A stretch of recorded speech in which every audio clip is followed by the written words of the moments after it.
오늘 박철호 작가님 이제 개인전 오픈에 이제 와주셔서 너무 감사드리고요. 멀리 와주셔가지고 김현우 작가님이랑 일단은 저희는 토크를 이제 진행을 하려고 하는데 먼저 소개를 드리면 지금 이번 전시를 기획해주신 이재 큐레이터님과 그다음에 박철호 작가님 그리고 저희 영화에 참여해주신 김현우 작가님 이렇게 모셔서 토크를 진행하려고 합니다.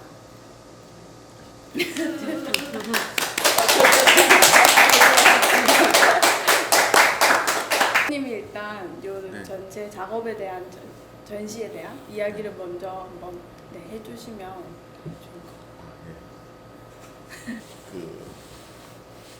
좀 제가 만든 이야기를 구성을 바탕으로 제 주변에 있는 뭐 물건들이나 사람들 그리고 일상에서 좀 모티브를 따서 제 이야기에 같이 접목시켜서 이렇게 시각적으로 구현을 하는 작업을 하고 있는데 뭐 항상 하고 싶은 이야기들이 작가마다 다 있는데 제가 하고 싶은 개인전 3개를 연속으로 하고 그 다음 이야기를 어떤 걸 할까 생각하던 찰나에 지금 뭐 AI나 뭐 기계 뭐 인간 뭐 그런 좀 이슈로 대두되는 이야기를 좀 내가 한번 해볼까라는 생각에서 시작을 했어요. 제 전시 끝나면 항상 이제 비평이나 서문 같은 게 오면 뭐 어떤 게 욕 같은 게 좀 나올 수도 있잖아요. 비판을 가지고 다음 전시를 시작하는 경향이 있어요.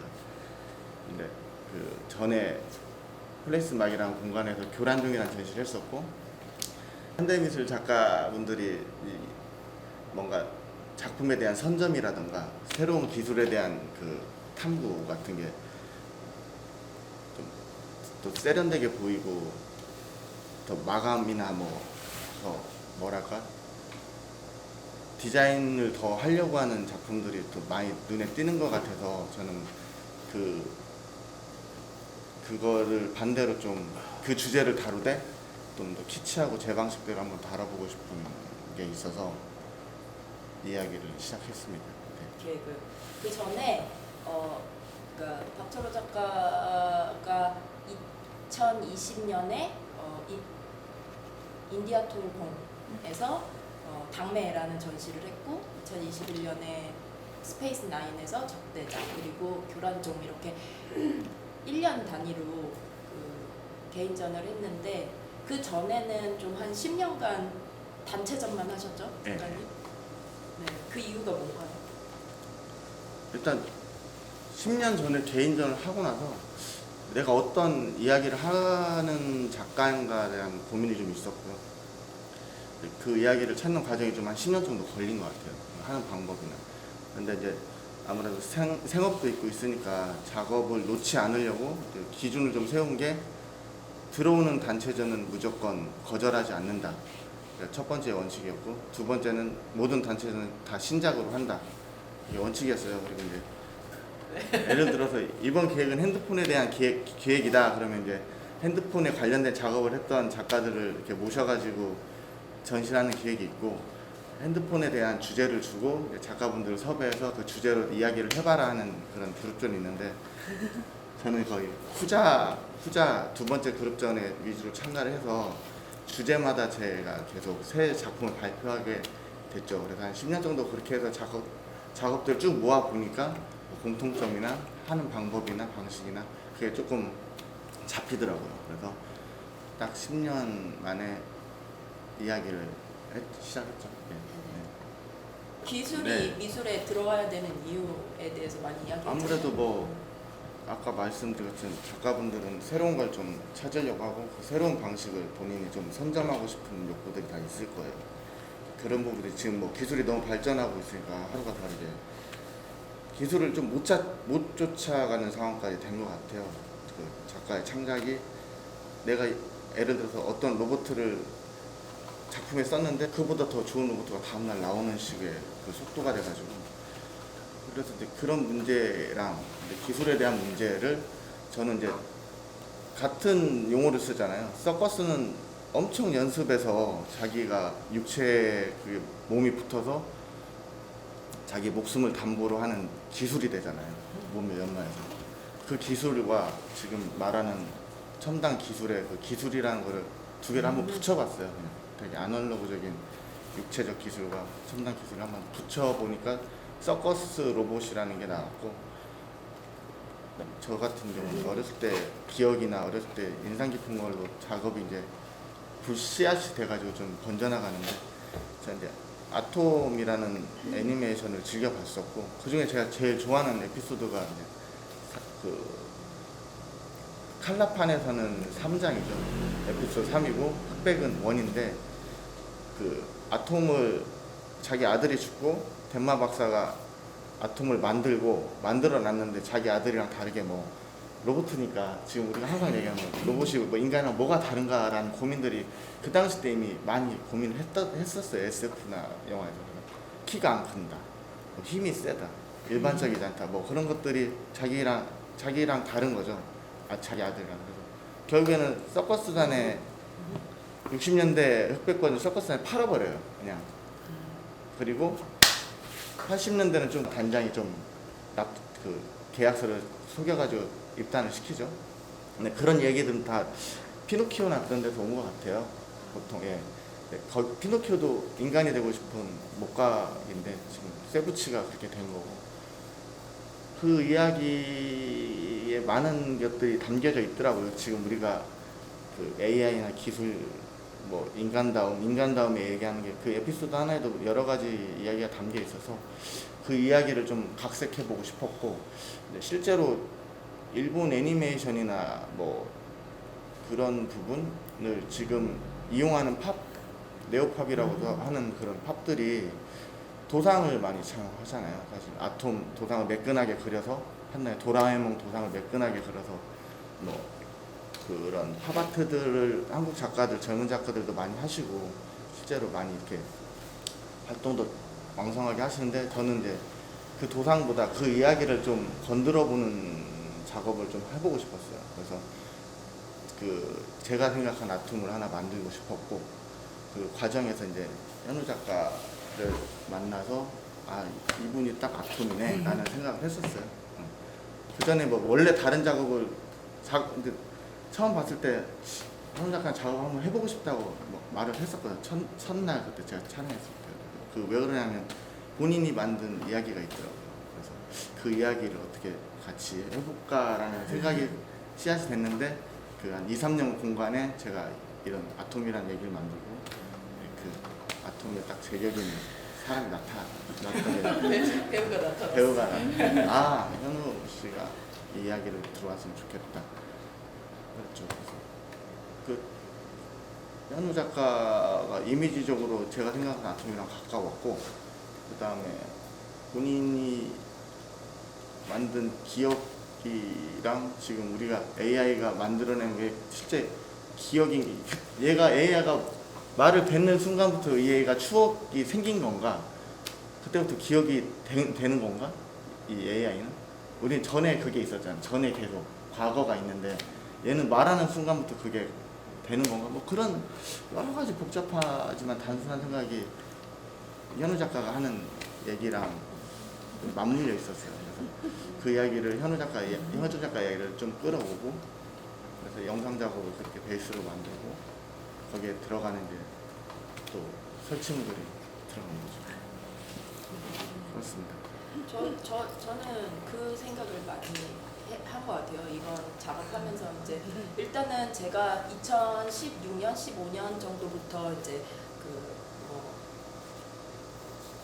소위 말하는 무슨 장애 예술 뭐 이렇게 이야기하는 이제 그 씬에 있다 보니까 이제 자연스럽게 작가님 만나게 됐고, 그다음에 그거 관련해서 어떤 사업들을 진행할 때 이제 그 같이 뭐 워크숍을 진행하거나 아니면은 영감을 주고받거나 할 수 있는 작가들이 되게 저는 적다고 생각이 들어요. 되게 희귀하고, 그리고 그 작가 왜 그러냐면 다 바쁘잖아요. 많은 사람들이 다 바쁘고, 특히 작가들은 더 바쁘죠. 생계도 해야 되고 작업까지 해야 되고, 그러다 보니까 시간을 공유하고 계속 반복적으로 만나고 하는 것들을 보장해 줄 수 있는 사람들이 필요해요. 그러니까 왜 그러냐면 그렇지 않으면 사업을 위한 사업이 돼버리고 그냥 장애라는 게 되게 키워드화 돼버리고 제가 이제 2021년에 북서울미술관에서 길은 너무나 길고 종이는 조그맣기 때문에라는 전시에 협력 기획자로 참여를 했었는데 이제 그걸 참여하면서 작가들의 작품을 뒤집어 봐야 돼요. 왜 그러냐면 이제 작가님들이 알아서 가지고 오시지 않기 때문에 집에 쳐들어가서 아니면 작업실에 쳐들어가서 거기에 있는 이제 작업들을 다 개켜내고 어떤 작업이 있는지 사진을 다 찍고 왜냐면 보호자분들이 그런 거를 다 컨트롤 해주시기가 어려운 경우가 많기 때문에 이제 그래서 그때 제가 작가님하고 작업을 사진 찍으러 갔었죠. 아카이브 기록을 하는 걸로 갔었어요. 그래서 2011년에 이제 갔는데 작가님 바로 그 얘기 하시더라고요. 현우 씨 집에 가보고 싶다. 작업을 더 보고 싶다. 이렇게 이야기를 하셨었어요. 그러고 나서 2022년에 했던 이음 캠프라는 사업이 있었는데 그 사업에서 이제 두 분이 같이 작업을 그러니까 직접 앞에서 같이 작업하는 그런 워크숍이 있었죠. 프로그램이 있었죠. 그래서 그렇게 하면서 거기에 그 과정 동안 계속 그 기술이라는 걸 두고 이야기를 나눴던 것 같아요. 그래서 인간의 기억이라는 게 뭐지? 그리고 정보라는 게 뭐지? 이번에 이렇게 인간을 로봇이라고 상정해 놓고 작가님이 이야기를 풀으셨는데 그 인간과 로봇이 다르다라고 이제 사람들이 생각하잖아요. 그래서 되게 무서워하고 인공지능이 인간을 뛰어넘어서 인간을 지배하면 어떻게 하나 이렇게 하고 근데 결국에는 아까랑 계속 이어지는 이야기인데 작가님이 사물을 쓰는 방식하고 그리고 사람을 쓰는 방식이 똑같아요. 이거 무슨 말이냐면 현우 씨가 만들어낸 이야기가 없었으면 아마 되게 대상화하고 있다라는 스스로의 검증을 좀 하셨을 것 같아요. 그러니까 무슨 말이냐면 왜 그가 필요하지라는 거에 대해서 당위성이 없는 거죠. 그러니까 뭐 그게 어떤 겉모습, 외관이 될 수도 있는 거고 그리고 오히려 더 조심하게 되는 어떤 지점에서 근데 이제 현우 씨의 이야기가 있었고 그래서 이제 저도 작가님과 가끔씩 이제 농담하면서 그러니까 기획자 주소서 고물처럼 기획자 주소서 바로 너야 이렇게 해가지고 갖다 쓰고 이렇게 하면 우리가 다 트럭 탄다 그러거든요. 작가님 트럭 탄다고 트럭에 실렸다고. 근데 이제 그런 지점들이 있는 것 같아요. 그래서 그러다 보니까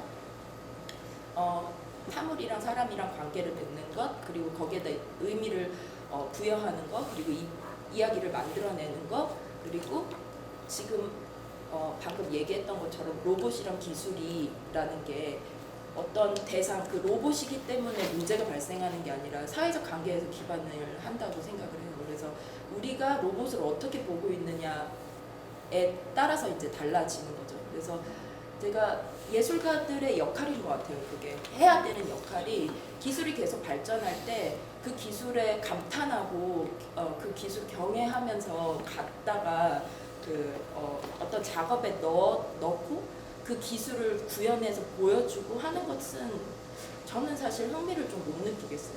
그러니까 기술이 어느 방향으로 나아가야 되는지에 대한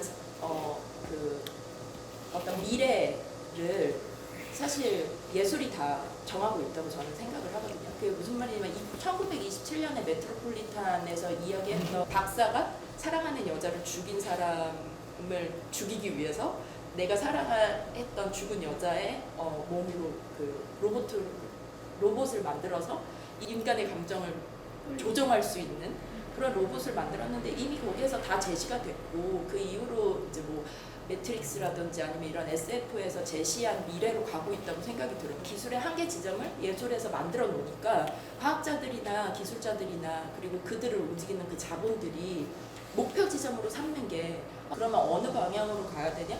우리가 지금 기술이 너무 이렇게 엄청나게 계속 펌핑되고 있는 이런 상황에서 이반 일리치라는 사람이 얘기했던 적정 기술에 대한 부분도 있고 그 사람이 쓴 책에 행복은 자전거를 타고 온다로 이제 번역이 된 책이 있거든요. 인간의 그 힘을 이용해서 뭔가를 움직이게 할 수 있는 뭐 그 정도까지만 기술이 있으면 된다. 우리 행복할 수 있다. 근데 그 이상으로 너무 가고 있는 거죠. 그러면은 그 이상으로 가고 있는 기술이 왜 가고 있냐? 그 이상으로 왜 가느냐? 그럼 결국엔 돈의 흐름이거든요.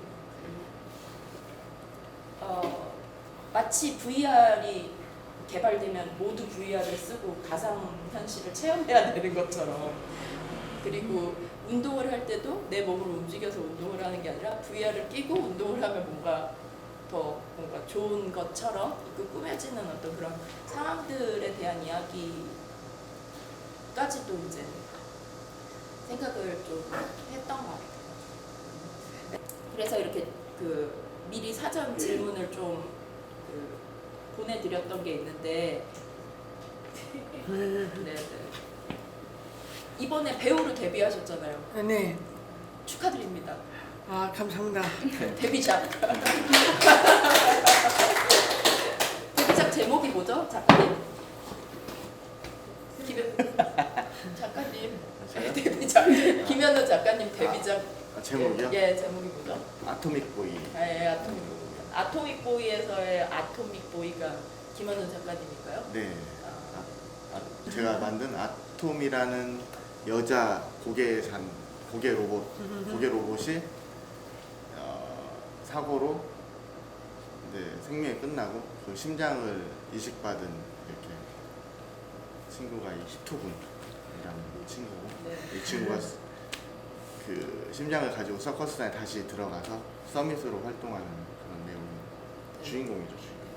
그러니까 영상 안에서 아토믹 보이라는 작품 안에서 그러니까 히토 역이었고, 그 다음에 서커스단 인터뷰를 보면서 이제 서밋이라는 이름을 부여받죠. 이 프랑스인 단장한테, 폴이라는 단장에게. 작가님 어떠셨어요? 아주 좋습니다. 뭐가 좋아요? 멋집니다. 뭐가 멋져요?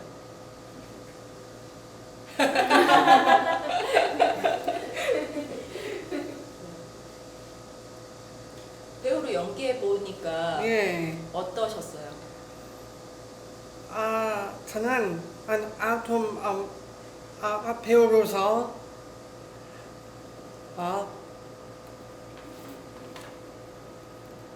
괜찮아요? 너무나 즐겁고 너무 즐거웠습니다. 그 촬영할 때 좀 힘들지 않으셨어요? 굉장히 시간이 오래 찍었고 또 현우 씨가 해야 되는 일들이 많았잖아요. 예. 네. 전혀 힘들지 않습니다.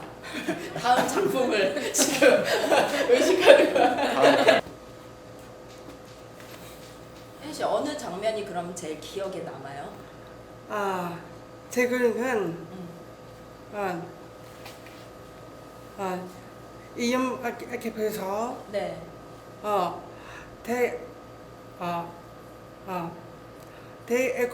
데콜라조를 세분들로 그립을 그렸습니다.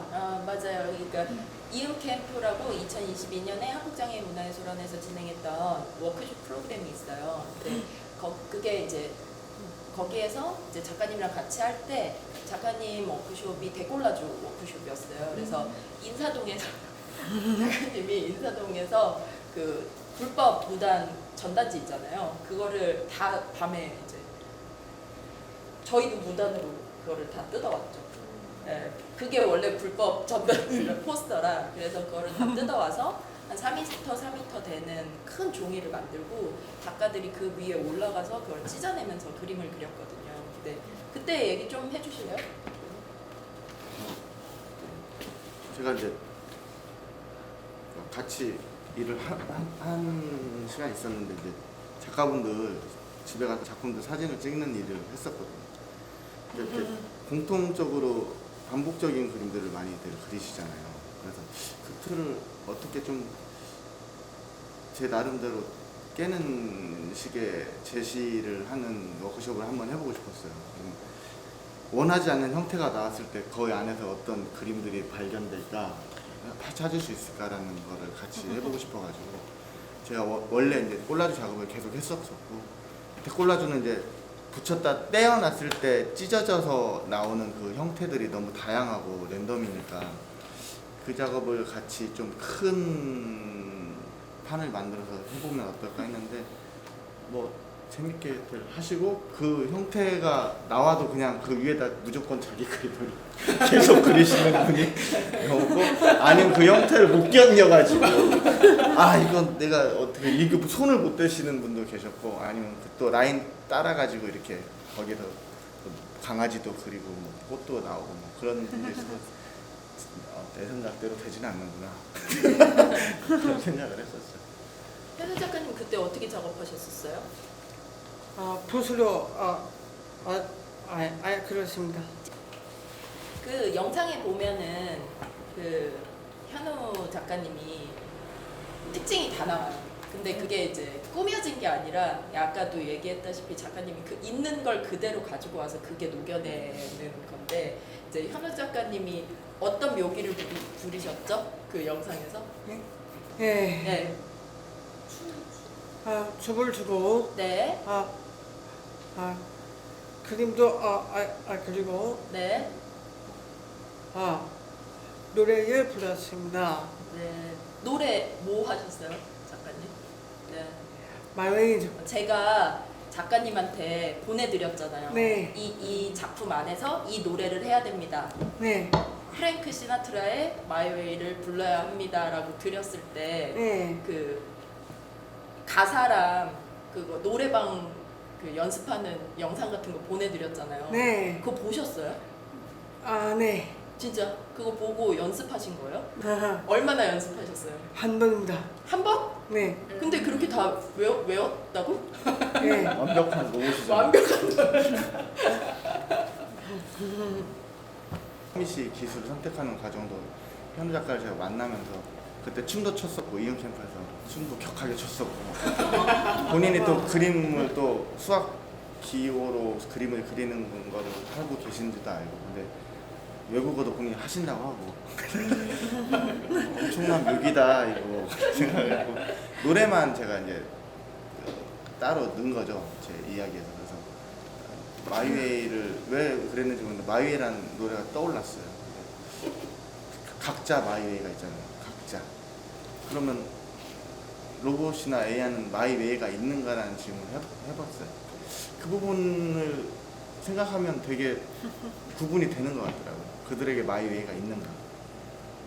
그런 생각을 좀 하면서 그 노래 했는데 현우 작가님이 너무 잘 소화해줘가지고 그 장면이 엄청 잘 살았죠. 마이웨이가 있잖아요. 네. 저는 연보 이렇게 붙였는데 이 이야기 조금 더 듣고 아. 생각을 합니다. 박철호 작가님. 네네.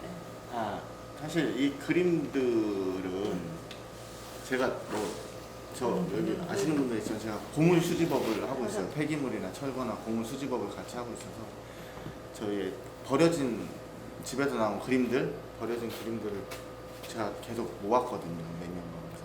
그냥 150점 정도 있어요. 아마추어 그림도 있고 뭐 화실에서 연습했던 그림도 있고 어떤 모르는 지금 활동 중인 수도 있는 작가들 그림들이 버려진 그림들이 한 150점 정도 있는데 제가 그 그림을 교란종 때는 그냥 팔았어요. 그냥 그 전시장에서 그냥 이발소 같이 꾸며놓고 이발소 흔히 이발소 그림이라고 했잖아요. 그 예쁜 그림들이나 뭐 복 들어온다고 하는 그런 그림들 팔듯이 이발소를 만들어 놓고 거기서 그냥 실제로 막 싸게 팔았어요. 막 3만 원, 5만 원 팔았는데 그 다음에 이제 남은 작품을 또 어떻게 또 쓸까 하다가 이제 그게 제가 이제 리터칭을 해보기 시작했어요. 그러다 보니까 이제 기존에 있는 도상에서 발전되거나 아예 거꾸로 다시 그리거나 그런 그림들이 좀 있어요. 제가 제 작업 방식이 늘어놓고 이야기를 맞추면서 이렇게 봉합하는 건데 이 이야기는 여기 와서 만든 거예요. 그려진 그림은 그러니까 캔버스에 유화나 아크릴로 그려진 작업 물체는 1급 폐기물이에요. 그러니까 그거를 분해해서 폐기 처리를 해야 되는데 그거를 다 누가 또 타카 다 빼고 다 국내에서 할 수가 없거든요. 그러니까 이제 그 처리하는 비용이 많이 드니까 이제 작가님이 이제 거기에서 그 작품들을 좀 이제 모으기 시작했고 그것들을 어떻게 이용할 수 있을까에 대해서 좀 많이 고민을 하셨었는데 여기 보면은 너무 재밌는 게 이 사인이 뒤집어져 있어요. 원래 있는 사인이 그 밑에 있는 그리고 그런 것들을 찾아보는 것도 좀 재밌고 그리고 되게 오래된 캔버스들도 있어서 못으로 박은 천을 못으로 박은 그런 캔버스도 있고 인데 이 그림이 그려진 이 캔버스들도 다 갑자기 이제 사고로 그 돌아가신 작가님들이나 이런 공간을 철거하게 되면서 이제 거기에서 남아 있는 재료라든지 아니면 쓰셨는데 작품이 안 되고 이제 한 그런 것들을 이제 처리하실 때 유족분들이 작가님 작업하시면 가져다 쓰세요라고 해서 이제 온 것들이 거의 다 그렇게 온 거예요.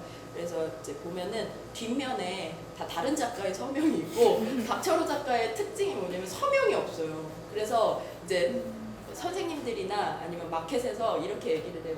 작가님 서명하셔야 되고요. 그 미술계라는 게 만들어 놓은 어떤 법칙들 있잖아요. 작품이 이래야 된다라는 어떤 법칙들을 누군가 이야기하면 꼭 다 반대로 개구장이에요. 그래서 다 반대로 하세요. 그래서 제가 이제 거기에서 저는 이제 좀 만약에 서명이 없는 작업에 대해서는 어떻게 관리를 해야 되지? 그리고 그것들을 증명하는 근데 이제 작가님이 서명을 안 하는 이유는 그 서명이 필요한 이유는 진위 여부를 가리기 위해서인데 박철호 작가 작업은 위작이 나올 수가 없는 게 이미 그런 하나하나 그 물질 작업이 그려지는 물질 자체에 이미 그 약간 히스토리가 생기기 때문에 내러티브가 생기기 때문에 그런 것들이 이제 불가능한 것 같아요. 그래서 저도 판단을 내렸죠. 서명이 없어도 괜찮다. 이제 이걸 2049년으로 지은 이유는 뭐냐면 예전에 작가님이 그 코로나가 성행할 때 그 비밀 식당을 개업한 적이 있어요. 홍근영 작가하고 그냥 그 프로젝트로 그 인디안 툴 공에서 병가 식탁이라는 프로젝트를 했었어요. 그래가지고 먹거리와 코비드의 관계에 대해서 이제 했던 어떤 그 프로젝트들 중에 이제 한 섹션이었는데 그때 그런 거죠. 식당을 갈 수 없었잖아요. 그래서 사람들이 만나서 같이 마스크 없이 밥 먹고 이야기도 나누고 이렇게 하는 공간이 필요한데 그게 없으니까 이제 설정을 한 거죠. 전시 공간을 이제 식당처럼 해가지고 거기에 이제 그 뭐라 그래야 되지? 그 셰프들은 위생복 다 입고 이제 사람들은 돈을 많이 내고 들어오면 뭐 거기에서 이제 되게 특이한 어떤 그 음식들을 나눠 먹으면서 자유롭게 이제 이렇게 할 수 있는 그런 비밀 식당을 개업을 했었어요. 그래서 그러면은 그게 있으니까 또 이제 저는 강박이 겹치면 안 된다 이런 게 있어서 3년 뒤에 이제 네오 종교 전쟁이 일어나는 거죠. 거기에서 그 한 사람이 팔이 이제 잘리는 사고를 당하는 거죠. 그래가지고 그랬는데 이제 8년 있다가 국가보훈처랑 한국문화예술위원회에서 참전용사 지원 사업에 이제 이분이 선정이 된 거예요. 그래서 이제 로봇 서커스단을 창단하는 거죠. 그랬는데 57년도에 갑자기 코비드 57이 터진 거죠. 그래서 1년도 안 돼가지고 망한 거예요. 지원 사업 다 받아가지고 우리의 세금은 어디로 가는가. 그래서 결국 동물 로봇들을 대부분 처분했고 지금 우리 시대, 그러니까 인간 사회에서 일어나는 어떤 그 단상들을 조금씩 이렇게 녹여 놓은 거고 결국에는 74년도에는 이분의 아들이 그 로봇 서커스단에서 가장 그 좀 현명한 원숭이 보스를 데리고 이제 가출을 해버리는 거죠. 그 다음에 이제 히토가 서밋이 됐는데 서밋이 이제 성장 묘기 단원인 거죠. 서밋이. 근데 서밋이 그냥 불태워버리는 거예요. 네. 불태워버려가지고 이제 서커스장이 전소가 되면서 이제 이야기가 끝나는데 2075년이 작가님 100주년에 탄생 100주년. 아니, 75년 상장한 게 저 그림이 주순 그림인데 이제 화제난 그림이었는데 제가 이제 서커스 집 넣고 아톰만 넣었죠. 근데 저 서명도 실제로 75년도에 그리셨나 봐요. 어떤 작가인지 모르겠는데. 그래서 1975년이겠죠. 근데 제가 이제 100년 더 올려가지고 미래니까 2075년도 그림으로 만든 거죠. 네. 저 영상을 나중에 편집된 걸 나중에 또 봤는데 처음에 마지막에 아톰이 이제 불이 탈 때 네. 노래가 네. 다른 노래였는데 갑자기 메탈로. 네. 바뀌면 불이 막 나오고 네. 이렇게 진행을 하다가 바뀌었잖아요. 네. 네. 네, 그러면 이제 내용 자체도 좀 많이 결말도 많이 바뀌는 것처럼 보였었는데 네. 네, 그 이제 전에 어떻게 이렇게 바뀌었는지 이야기 한번 해주실 수 있어요? 이야기 구조는 거의 촬영할 때 다 정해놓고 해서 거의 뼈대는 같고요. 편집할 때 어떤 뉘앙스를 좀 보여주면 좋겠다는 시간을 이제 저희 같이 해주신 편집 촬영 감독님이랑 얘기를 많이 했죠. 그러면서 이제 둘이 잘 맞는 부분도 있고 그 촬영 감독님이 영상은 70%가 사운드가 지배를 한다 분위기를 그 얘기를 말씀하셔가지고 좀 처음에는 그 불나는 장면을 찍으면서 이제 캐릭터랑 찍으면서 마이웨이를 틀어놓고 한번 봤어요. 불나는데 완전 정서가 바뀌어요. 너무 슬프고 애잔하고 그런데 여기 와서 야 우리 현우 작가가 시원하게 그냥 욕도 하고 폭발해버리는데 여기까지 올라왔는데 더운데 이거를 좀 시원한 감정 갖고 내려갔으면 좋겠다는 생각이 좀 있었고 음악을 원이 만났죠. 근데 메탈로 바꾸니까 좋더라고요. 저는 좀 시원하게 봤었어요. 근데 마지막으로 네. 저희 원래 분장실처럼 네. 5층에 가면 네. 네. 공간, 창고로 쓰는 공간을 이렇게 만들었는데 거기 나오는 영상은 네. 여기 이제 1층이랑 옥상 5층에 있는 영상이 좀 별개의 어떤 영상으로 네. 되어 있는데 그 영상에 대한 것도 한번 설명해 그- 주시면. 제가 보통 저는 이제 그 전작의 교란중에서 종교나 신에 대해서 좀 다뤘어요. 그래서 그 인공지능은 신이란 걸 어떻게 생각하는지도 좀 궁금했고 이렇게 작품 제목이 신과의 대화거든요. 근데 결국에는 제일 급할 때 실제 엄마한테 돈 빌리는 걸 찍었거든요. 엄마는 엄청 욕을 하죠. 그 제목이 신과의 대화인데 결국에는 가장 급할 때 해결해 주는 건 엄마나 가족이지 않을까, 부모님 아닐까라는 생각에서 만든 옛날에 구상했는데 이번에 이렇게 구현을 해봤죠. 네. 이렇게 네, 그럼 여기까지 네. 하고 네. 함께 해주셔서 감사합니다. 네. 고맙습니다.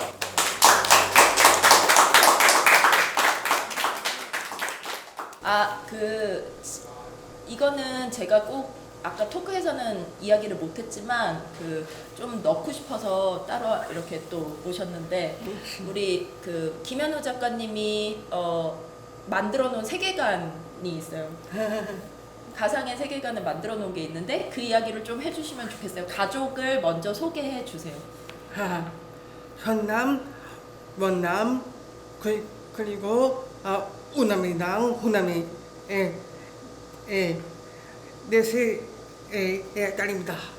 딸이고 그리고 아들인 바로 은남입니다. 은남이가 있어요. 네, 아빠 엄마도 있나요? 예, 아빠 엄마도 소개해 주세요. 은남의 애 아빠는 피터스입니다. 피터 쌤. 네, 그리고 엄마는 꼬민남 유동생입니다.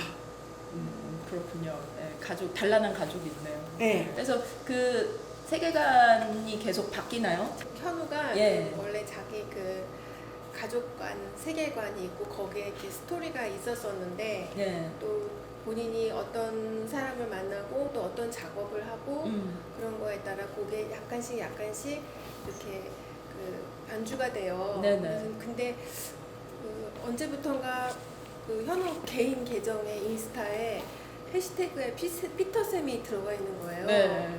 근데 저는 왜 이게 피터쌤일까? 근데 물어보지는 않았어요. 근데 어. 그거를 오늘 알았어요. 왜 어떻게?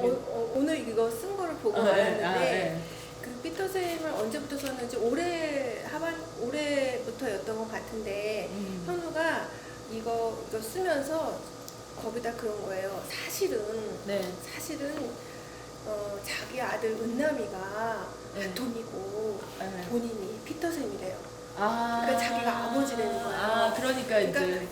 그 박주로 작가님이랑 이제 촬영이나 이런 걸 진행할 때는 아톰 역할을 했었잖아요. 네. 근데 이제 그게 사실 자기 가족에 적용이 됐었을 때 자기 아들이 아톰이고 본인이 박주로 작가님처럼 그런 어떤 연출을 하는 역할을 하는 그런 거라고 또 상상을 해가지고 또 계속 그 가족과 함께 이 작업들을 또 상상을 하고 그런 또 어떤 바뀌는 과정이 있었군요. 네.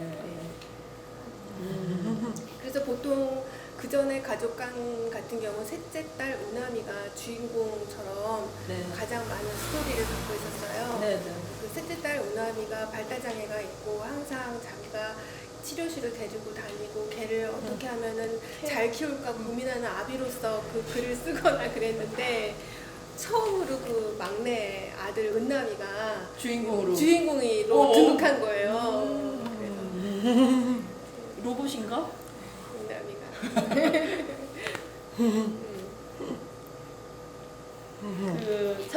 박철호 작가님 작품 설정에서 김남수 선생님이 이제 등장을 하셔가지고 이제 심장에 대한 썰을 막 푸시거든요.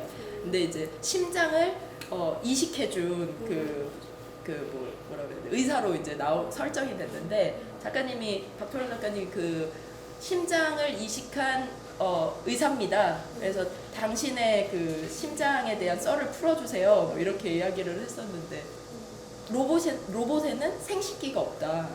예, 그래서 생산을 할 수가 없다라고 하는데 우리 현우 작가님이 이제 생산하는 로봇을 또 이렇게 창조를 해서 은남이가 태어난 거죠. 은남이가 네. 태어난 거죠. 원래는 은남이가 주인공이었는데 거의 주인공처럼 집중이 되는 이제 인물이었는데 어떻게 갈까요? 궁금하다.